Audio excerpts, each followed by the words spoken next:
एक समय की बात है कि एक राजा के राज्य में एक गरीब आदमी रहता था। उसकी अपनी एक छोटी सी चक्की थी। किसी तरह आटा पीसकर वह अपना काम चलाता था। उसकी एक लड़की थी, वह बहुत ही सुंदर थी। वह लड़की जितनी सुंदर थी उतनी ही समझदार और होशियार भी थी। वह काम काज में अपने पिता का हाथ बटाती थी। चक्की वाले को इससे बड़ी मदद मिलती थी। वह रात दिन अपनी लड़की के गुण गाया करता था। कोई भी मिलता था तो वह उससे अपनी बेटी की तारीफ किए बिना नहीं रहता था। एक दिन ऐसा हुआ कि चक्की वाले को किसी काम से महल में जाना पड़ा। जब वह अपना काम खत्म करके महल से लौट रहा था तो अचानक उधर से राजा आ निकला। राजा चक्की वाले को जानता था। उसने वैसे ही उससे पूछ लिया, क्यों भाई, क्या हाल है? आजकल तुम्हारा काम कैसा चल रहा है? चक्की वाले ने आदर से रुककर कहा, सरकार, सब आपकी कृपा है, किसी तरह गुजारा हो रहा है। वैसे मुझे किसी बात की फिक्र नहीं है, मेरी बेटी सारा काम संभाल लेती है। राजा बोला, अच्छा, तब तो बड़ी खुशी की बात है। इस पर चक्की वाला राजा के सामने जरा डींग मारते हुए बोला, जी हाँ, ऐसी लड़की आपने देखी नहीं होगी। कम से कम इस शहर में तो ऐसी समझदार लड़की कहीं नहीं मिलेगी। बड़ी होशियार है, उसे कई तरह के काम आते हैं। राजा बोला, अच्छा, उसे कौन कौन से काम आते हैं? चक्की वाला बोला, अरे हजूर, यह पूछिए कि उसे कौन सा काम नहीं आता। अब देखिए ना, आपके महल के गोदामों में यह जो रुई रखी हुई है, मेरी बेटी चाहे तो इसे काट कर सोना बना सकती है। राजा ने आश्चर्य से कहा, अच्छा, ऐसी बात है। अब तो तुम ऐसा करना, जरा उसको जल्दी ही हमारे महल में भेज देना। मैं देखना चाहता हूँ कि वह रुई को काट कर सोना कैसे बनाती है। राजा सोने का बहुत शौकीन था। उसे दिन रात सोना बटोरने की फिक्र रहती थी। वह मन ही मन बड़ा खुश हुआ कि चलो, इस तरह सारी रुई सोने में बदल जाएगी। जब राजा चला गया तो चक्की वाले को अपनी गलती मालूम हुई। वह पछताने लगा कि मैंने राजा के सामने इस तरह बढ़ा चढ़ाकर बातें क्यों की। लेकिन अब क्या हो सकता था? वह राजा को यह भी नहीं कह सकता था कि उसने झूठ बोला था। वह चुपचाप घर पहुंचा। घर जाकर उसने अपनी लड़की से कहा, बेटी, तुम्हारी होशियारी और समझदारी की खबर राजा तक पहुंच चुकी है। वे तुमसे मिलना चाहते हैं। जल्दी तैयार हो जाओ, तुम्हें इसी समय मेरे साथ महल में चलना है। यह सुनकर लड़की बड़ी खुश हुई। थोड़ी देर में सज धज कर महल में जाने के लिए तैयार हो गई। चक्की वाला अपनी लड़की को लेकर राजा के पास पहुंचा। राजा फौरन लड़की को उस बड़े से गोदाम में ले गया जहां रुई भरी हुई थी। राजा ने लड़की के लिए एक चरखा मंगवा दिया और कहा, लो यह चरखा, यहाँ बैठो, इसे रुई काट कर मेरे लिए सोना बना डालो। तुम्हारे पिता ने मुझे बताया है कि तुम रुई को काट कर सोना बना सकती हो। मैं कल सुबह आकर देखूंगा कि तुमने क्या काम किया है। अगर तुमने सोना नहीं बनाया तो तुम्हारी गर्दन कटवा दूंगा। यह कहकर राजा वापस महल में लौट गया। बेचारी लड़की, उसकी तो समझ में ही नहीं आया कि क्या हो गया। वह तो बड़ी खुशी खुशी अपने पिता के साथ महल में आई थी। उसने सोचा था कि राजा उसकी तारीफ करेंगे और उसे इनाम देंगे। यहाँ तो बात ही उल्टी हो गई। उसने कभी सपने में भी नहीं सुना था कि रुई को काट कर सोना बनाया जा सकता है। और अब राजा ने उसको ऐसा ही करने का हुक्म दिया था। वह फूट फूट कर रोने लगी और अपनी तकदीर को कोसने लगी। धीरे धीरे शाम हो गई। लड़की हाथों से अपना मुंह छिपाए रोती रही। आंसुओं से जमीन गीली हो गई। उस बड़े से गोदाम में वह अकेली बैठी रो रही थी। वहां उसे मनाने वाला कोई भी नहीं था। अचानक थोड़ी देर बाद गोदाम का दरवाजा कुछ चरमराया। लड़की ने आवाज सुनकर सिर उठाया तो देखा कि एक दुबला पतला, नाटा और बहुत भद्दा सा बूढ़ा लंगड़ाता हुआ उसकी ओर आ रहा है। लड़की ने समझा कि राजा का कोई बूढ़ा नौकर है जो उसे रोते हुए देखकर उसे मनाने के लिए यहाँ आ रहा है। बूढ़े ने पास आकर कहा, बेटी तुम क्यों रो रही हो? इस तरह रो रो कर तो तुम अपनी आंखें ही फोड़ लोगी। मुझे बताओ क्या बात है, मैं तुम्हारी मदद करूंगा। लड़की सिसकते हुए बोली, बाबा क्या बताऊं, मेरी तो तकदीर ही फूट गई है। राजा ने कहा है कि मैं इस सारी रुई को काट कर इसका सोना बना दूं। अगर कल सुबह तक मैंने यह काम खत्म नहीं किया तो वह मेरा सिर कटवा देगा। मेरी समझ में नहीं आ रहा है कि मैं कैसे यह काम करूं। बूढ़े ने मुस्कुराते हुए कहा, तो तुम घबराती क्यों हो? मैंने कहा ना कि मैं तुम्हारी मदद करूंगा। अब बताओ, मैं अगर तुम्हारा काम कर दूं तो तुम मुझे क्या दोगी? लड़की बोली, अगर तुम मेरा यह काम कर दोगे तो मैं तुम्हें अपना यह सोने का हार दूंगी। वह नाटा बूढ़ा राजी हो गया और चरखे के पास बैठकर रुई काटने लगा। भन भन की आवाजें होने लगीं और उसकी उंगलियों में से चमचमाते हुए सोने के धागे निकलने लगे। देखते ही देखते वहां सोने के धागों का ढेर लग गया। सवेरा होने से पहले ही बूढ़ा सारी रुई काट चुका था। फिर वह अपना इनाम लेकर वहां से चुपचाप चला गया। जब सवेरा हुआ तो राजा वहां आ पहुंचा। गोदाम में पैर रखते ही राजा की आंखें आश्चर्य से फटी रह गईं। उसने देखा कि लड़की ने सारी रुई काट डाली है और वहां सोने के धागों का ढेर लगा है। राजा को अपनी आंखों पर विश्वास नहीं हो रहा था। उसने देखा तो सचमुच सोने के धागे थे। राजा बड़ा खुश हुआ, लेकिन साथ ही उसके मन में लालच हो आया। वह लड़की को रुई के दूसरे गोदाम में ले गया और वहां उसे बंद करते हुए बोला, तुम यहाँ बैठो, तुम्हारे खाने पीने के लिए मैं बहुत सी अच्छी अच्छी चीजें भिजवाता हूँ। मैं तुम्हारे काम से खुश हूँ, लेकिन आज तुम्हें इस गोदाम की रुई काटनी पड़ेगी। कल मैं फिर सुबह आऊँगा और देखूंगा, अगर काम पूरा नहीं होगा तो तुम्हें फांसी दे दी जाएगी।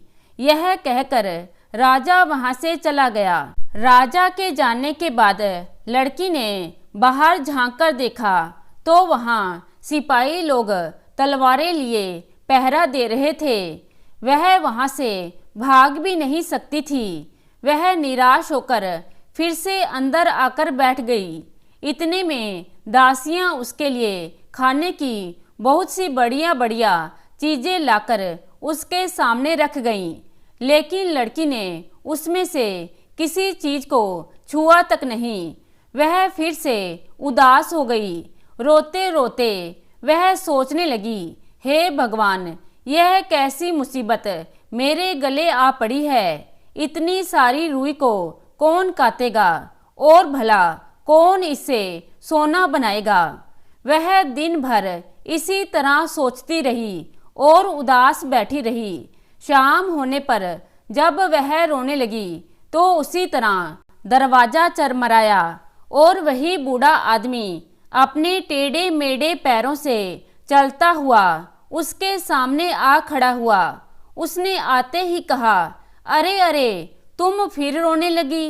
रोती क्यों हो? बताओ, मैं तुम्हारा काम कर दूं तो आज तुम मुझे क्या दोगी? लड़की ने अपने आंसू पोंछते हुए कहा, मैं तुम्हें अपनी यह हीरे की अंगूठी दे दूंगी। वह नाटा बूढ़ा राजी हो गया और बैठकर बड़ी तेजी से चरखा काटने लगा। देखते ही देखते उसने सारी रुई काट डाली और सोने के धागों का ढेर लगा दिया। सवेरा होने से पहले ही बूढ़ा अपना काम खत्म करके और इनाम लेकर वहां से चलता बना। सवेरा होने पर राजा वहां पहुंचा। रुई की जगह सोने के धागों का ढेर देखकर उसकी खुशी की सीमा ना रही। अब उसे और भी लालच हो आया। वह उस लड़की को उससे भी बड़े गोदाम में ले गया और बोला, देखो मैं तुमसे बहुत खुश हूँ, लेकिन आज तुम्हें इतनी रुई और काटनी पड़ेगी और इसका सोना बनाना पड़ेगा। अगर कल सुबह तक यह काम खत्म कर दोगी तो मैं तुमसे शादी कर लूँगा और तुम्हें अपनी रानी बना लूँगा। राजा के जाने पर लड़की फिर उदास हो गई। वह रोना शुरू करने ही वाली थी कि इतने में फिर से दरवाजा चरमराया और वह नाटा बूढ़ा आदमी अपनी भद्दी चाल से फुदकता हुआ उसके सामने आ खड़ा हुआ। बूढ़ा बोला, तुम चिंता क्यों करती हो? मैं शाम को आकर तुम्हारा यह काम कर दूंगा, लेकिन बताओ तुम आज इस काम के बदले में मुझे क्या इनाम दोगी? अब लड़की कुछ चक्कर में पड़ गई। उसकी समझ में नहीं आया कि क्या जवाब दे। अब तो उसके पास इनाम देने के लिए कुछ भी नहीं बचा था। लेकिन इतने में बूढ़े ने एक चाल सोच ली और कहा, चलो तुम्हारे पास देने के लिए अभी कुछ ना हो तो कोई बात नहीं, लेकिन तुम्हें एक प्रतिज्ञा करनी पड़ेगी। जब तुम रानी बन जाओगी और जब तुम्हारे कोई बच्चा होगा तो तुम अपना पहला बच्चा इनाम में मुझे दे दोगी। लड़की को यह शर्त कुछ अजीब सी लगी, लेकिन फिर उसने सोचा कि प्रतिज्ञा करने के अलावा और कोई चारा नहीं। वह राजी हो गई। शाम को आकर बूढ़ा फिर से रुई काटने के लिए बैठ गया। आज वह बहुत खुश था और बड़ी तेजी से चरखा चला रहा था। थोड़ी देर में उसने सारी रुई काट डाली और सोने के धागों का ढेर लगा दिया। आज ढेर इतना ऊंचा था कि छत को छू रहा था। काम खत्म करके बूढ़ा बोला, अच्छा अब मैं जाता हूँ, लेकिन याद रखना अपनी प्रतिज्ञा भूल मत जाना। यह कहकर वह वहां से चला गया। सवेरा होते ही राजा वहां पहुंचा। सोने के ढेर को देखकर उसका मन नाचने लगा। उसने लड़की को शाबाशी दी और उसे महल में ले आया। दूसरे ही दिन राजा ने धूमधाम से उस लड़की को अपनी रानी बना लिया। चक्की वाली की लड़की अब रानी बन गई और बड़ी शान के साथ महल में रहने लगी। वह अपने सारे दुख भूल गई। कुछ ही दिनों में उसे यह भी याद नहीं रहा कि उसने उस नाटे बूढ़े से कोई वादा किया था। धीरे धीरे दिन बीतने लगे। कुछ दिनों के बाद रानी ने एक बच्चे को जन्म दिया। बच्चा बड़ा सुंदर, नन्हा मुन्ना, गोल मटोल सा था। रानी की खुशी की सीमा ना थी। वह दिन भर बच्चे को खिलाती और लोरियां गाकर सुलाती। एक दिन वह आराम से बैठकर सोच रही थी कि उसके जैसी भाग्यवान लड़की दुनिया में और कौन होगी। उसे किसी बात की कमी नहीं थी। वह इतने बड़े राज्य की रानी थी। हीरे जवाहरात, हाथी घोड़े, नौकर चाकर, सभी कुछ तो था उसके पास। वह इसी तरह सोच रही थी कि अचानक दरवाजा चरमराया और वही नाटा बूढ़ा शरारत से मुस्कुराता हुआ रानी के सामने आ खड़ा हुआ। तुम क्यों आए हो? क्या चाहिए तुम्हें? रानी ने घबराकर पूछा और बच्चे को कसकर अपनी छाती से चिपटा लिया। रानी डर के मारे थर थर कांप रही थी। बूढ़े ने मुस्कुराते हुए कहा, मुझे तुम्हारा यह बच्चा चाहिए, जल्दी से इसे मुझे सौंप दो। क्या तुम अपना वादा भूल गई? यह सुनकर रानी फूट फूट कर रोने लगी। उसने रोते हुए सिसकते हुए कहा, बाबा मुझ पर दया करो, तुमने मेरी बड़ी मदद की है, मैं कभी तुम्हारा उपकार नहीं भूलूंगी। इस बार तुम मुझे माफ कर दो, मेरा बच्चा मुझसे मत छीनो, इसके बदले में तुम जो चाहे मांग लो, लेकिन इसे मेरे पास रहने दो। उसको इस तरह रोते हुए देखकर बूढ़ा थोड़ी देर के लिए सोच में पड़ गया। फिर बोला, अच्छा मैं तुम्हें 3 दिन का समय देता हूँ, तुम सोचकर बताओ कि मेरा नाम क्या है। अगर तुम ठीक ठीक मेरा नाम बता दोगी तो मैं तुम्हें माफ कर दूंगा और तुमसे बच्चा नहीं लूंगा। यह कहकर वह बूढ़ा जिस तरह आया था उसी तरह चुपचाप वहां से चला गया। रानी को रात भर नींद नहीं आई। वह कोई ऐसा तरीका खोजना चाहती थी जिससे बच्चा उसी के पास रहे। वह नाटा बूढ़ा इसके लिए बड़ी टेढ़ी शर्त रख गया था। भला रानी कैसे बता सकती थी कि उसका नाम क्या है? वह रात भर तरह तरह के नाम सोचती रही। उसने वे सारे ही नाम याद कर डाले जो अब तक उसने सुने थे। सुबह जब बूढ़ा आया तो वह एक एक करके नाम गिनाने लगी, लेकिन हर नाम पर बूढ़ा इनकार कर देता था। वह मुस्कुराकर कहता, नहीं, यह मेरा नाम नहीं है।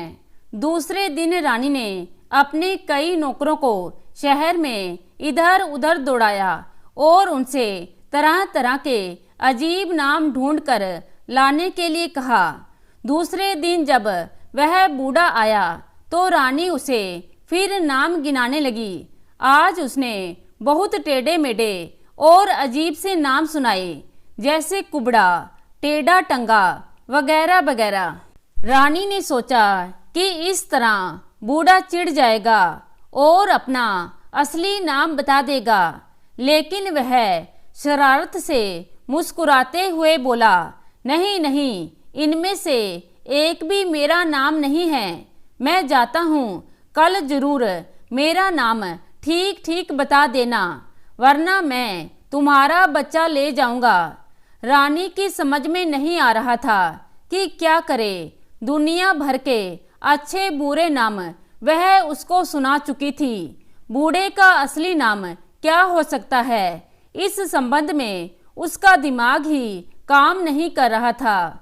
उसने बहुत सोचा और अंत में हार मान ली। उसने तय किया कि वह अपने वादे के अनुसार बूढ़े को अपना बच्चा सौंप देगी। इसके अलावा और कोई चारा नहीं था। वह इस तरह उदास बैठी हुई थी कि अचानक उसका एक नौकर दौड़ता हुआ उसके पास आया।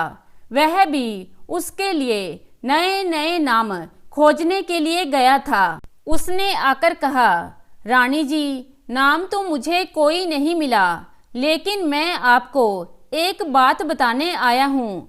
मैं नए नामों की खोज में दूर गांव में गया था। लौटते वक्त पहाड़ के पास ही घने जंगल में रास्ता भूल गया। जंगल में भटकते भटकते मैं ऐसी घनी झाड़ियों में पहुंचा जिनमें से कोई जंगली जानवर भी नहीं निकल सकता था। वहां मैंने एक अजीब से नाटे बूढ़े को अपने लंगड़े पैरों पे नाचते हुए देखा। उसने एक झाड़ी के पास अपने लिए एक छोटी सी कुटिया बना रखी थी। उस कुटिया के सामने उसका चूल्हा जल रहा था और वह नाच रहा था। उसने अपने सिर पर ताजी सिकी हुई कुछ बड़ी छोटी रोटियां एक तसले में ले रखी थीं।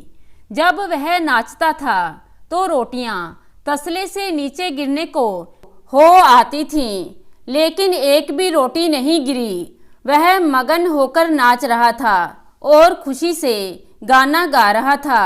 उसके गाने का मतलब था, आज मैंने बढ़िया खाना बनाया है और मैं भर पेट खाना खाऊंगा।